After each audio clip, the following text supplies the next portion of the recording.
বঙ্গে ফুটল পদ্ম। তৃণমূলের তাবর তাবর নেতাদের হারিয়ে বিজেপির তথাকথিত আনকোরা প্রার্থীরা জয়ী হলেন।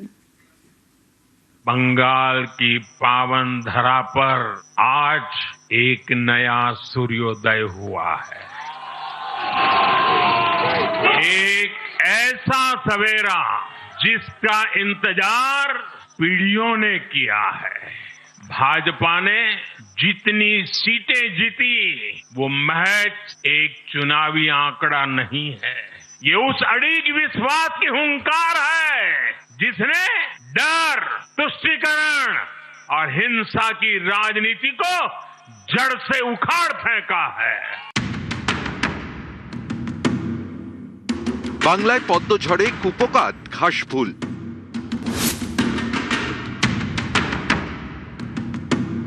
ভোট বাক্সের দাপট দেখালেন বিজেপির তথাকথিত আনকোরা প্রার্থীরাও।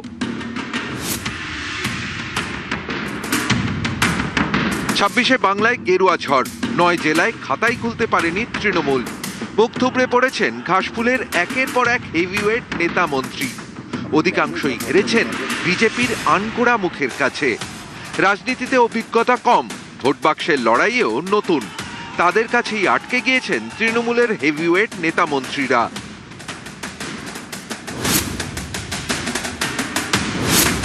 ব্রাত্য বসু 2011 থেকে দমদমের বিধায়ক, শুরু থেকেই একাধিক গুরুত্বপূর্ণ পদ। দমদমে হেভিওয়েট মন্ত্রীকে ব্রাত্য করে দিয়েছেন অরিজিৎ বক্সি। বিজেপি প্রার্থী জিতেছেন 25,273 ভোটের ব্যবধানে। অ্যাকচুয়ালি ওনাকে হারাবে এটা দমদম প্রথম থেকে ডিসাইড করে নিয়েছিল। আমি তো বারে বারে বলছি উনি হেভিওয়েট ছিলেন না, চটি চাটায় প্রার্থ বসু হেভিওয়েট ছিলেন। মানুষের কাছে তো উনি কোনোদিন হেভিওয়েট ছিলেন না, কারণ উনি দমদমের মানুষের বিপদে আপদে, জমা জলের সমস্যায়, ইলেকট্রিকিউশনের সমস্যায় কোনোদিন পাশে দাঁড়াননি। 26,000 কাছে ভোটে হেরেছেন, কোনো হেভিওয়েট নেতা হারে? বিধাননগরে হেরেছেন সুজিত বসু, 37,330 ভোটের ব্যবধানে জিতেছেন বিজেপির শারদত্ত মুখোপাধ্যায়। 15 দিনের মধ্যে তৃণমূল দলটাই থাকবে না, এক্সিস্টই করবে না। তৃণমূলের ঔদ্ধত্যের জবাব দিয়েছে বিধাননগরের নাগরিক। বিধাননগরের নাগরিককে আমার নমস্কার ও প্রণাম। মলয় ঘটক 2011 থেকে ছিলেন আসানসোল উত্তরের বিধায়ক, হারলেন কৃষ্ণেন্দু মুখোপাধ্যায়ের কাছে। বিজেপি প্রার্থী জিতেছেন 11,615 ভোটে। সব্যসাচী দত্ত তৃণমূলের হেভিওয়েট নেতা, বারাসাতে তাকে 34,558 ভোটে হারিয়েছেন বিজেপির শঙ্কর চট্টোপাধ্যায়। দেখুন, এবার ভোটটা হয়েছে জনতা বনাম মমতা। কে হেভিওয়েট, কে দুর্বল সেই বিচার জনগণ করেনি। পরিবর্তন চাই সেই বিচার করেছে। নারী সুরক্ষা চাই, যারা ব্যর্থ হয়েছে তার বিরুদ্ধে ভোট হয়েছে।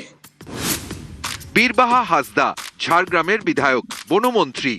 26শে তার আসন বদলে পাঠানো হয় বিনপুরে। এই দুটি আসনই হারতে হয়েছে তৃণমূলের। বিনপুরে 22,977 ভোটে হেরেছেন বীরবাহা। পদ্ম ফুটিয়েছেন প্রণত টুডু।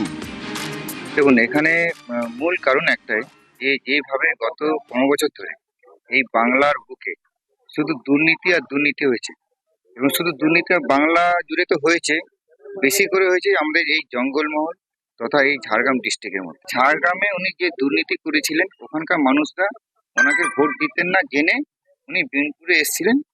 ব্যাপারটা বিনপুরের মানুষ জেনে গেছিলেন, তাই জন্য আর ওনাকে ভোট দেননি।